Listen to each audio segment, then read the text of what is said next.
Hello mga kaludi, pagkatapos namin ng Akita, ito yung continuation ng aking bakasyon noong nakaraan. Nagtungo kami sa Tuhuko, siguro mga alas 3 na yan mga kaludi.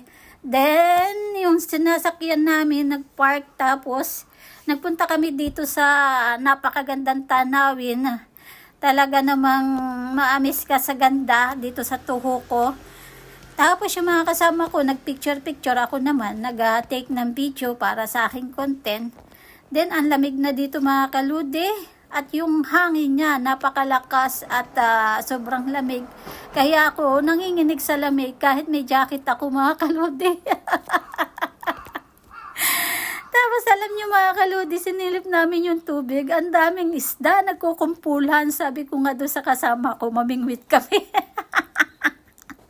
Tumawa lang. Tapos may mga bangka sa paligid.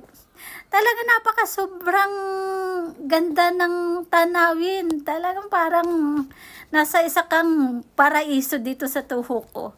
At maigaan nyo kang bumaba at tingnan yung kagandahan ng kalikasan.